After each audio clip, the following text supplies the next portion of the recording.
बच्चों, आज की वीडियो में हम कक्षा छठी विषय हिंदी पाठ 6 विजय गान इसको पढ़ेंगे, जो कि एक कविता है। इसके लेखक है नटवरलाल स्नेही। तो इस कविता का जो उद्देश्य है, नव युवकों को विजय पथ पर चलाने का आह्वान कर रहे हैं कवि। तो बच्चों, इसकी कविता मैं आपको दो तीन लाइन पढ़ के इसका अर्थ समझाऊंगी। आप भी अपनी किताब खोल लीजिए तो आपको अच्छे से समझ में आएगा। तो संभल संभल कर चलो वीरवत तलवारों की धारों पर, इधर उधर है खाई कुएं, ऊपर है सूना अंबर, बरस रही बाधाएं पथ में, उमड़ उमड़ कर धारों से, वीर सिंधु के पार उतरते प्राणों की पतवारों पे। तो इसके प्रसंग में आपको लिखना है कि कवि ने युवाओं को विजय पथ पर चलने के लिए आह्वान किया है। और संदर्भ में आप पाठ का नाम लिख दीजिए और इसके रचयिता का नाम लिख देना कि इस 6 पाठ से ली गई है हमारी पाठ्य पुस्तक से, और कवि का नाम नटवरलाल स्नेही है। अब मैं इसका आपको अर्थ बताऊंगी, यानी व्याख्या बताऊंगी कि कवि कहता है कि हे नवयुवकों, जीवन पर चलना तलवार की धार के समान है, इसलिए हमें संभल संभल कर चलना होगा।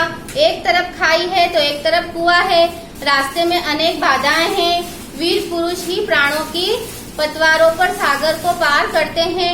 सागर, हिमालय, सूर्य, चंद्र, पृथ्वी, आकाश सभी को टकराने दो और संभल संभल कर चलते रहो।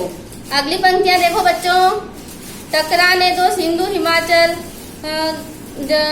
पापों से संतप्त धरा का, पाप ताप में जलने दो, घुमड़ घुमड़ कर नभ मंडल को नित अंगार उगलने दो, जल जाएगा पाश पुराना, परवशता अंचल जर्जर, संभल संभल कर चलो वीरव्रत तलवारों की धारों पर। तो आप इसमें कवि कहता है कि इस पृथ्वी पर पाप बढ़ गए हैं, उन्हें ताप में जला दो। यदि आकाश से अंगार भी गिरने लगे तो गिरने दो, पुराने सभी बंधन जल जाएंगे। पारश्वता का आंचल जर्जर हो रहा है, हे वीर तलवार की धार पर संभल कर चलो। अगली पंक्तियां देखो बच्चों कि छूने पाए मौन तुमको बनो तपस्वी लो हृदय, काल स्वयं डर जाए देखकर, ध्रुव से भी ध्रुवतर निश्चय हो अगस्त क्या कठिन सुखाना, बाधा का दुर्गम सागर, संभल संभल कर चलो वीरवत तलवारों की धारों पर। तो इसमें कवि कह रहा है इन पंक्तियों के माध्यम से कि हे नवयुवकों, इस रास्ते पर चलते समय तुम्हें किसी प्रकार का मोह न आ जाए। लोहे के हृदय के समान तपस्वी बनो, तुम्हें देखकर काल भी डर जाए। यदि तुम्हारा निश्चय अटल हो, बाधाओं से इस कठिन सागर को सुखाने के लिए तुम्हें अगस्त ऋषि बनना है। हे वीर तलवारों की धारों पर तुम संभल संभल कर चलो।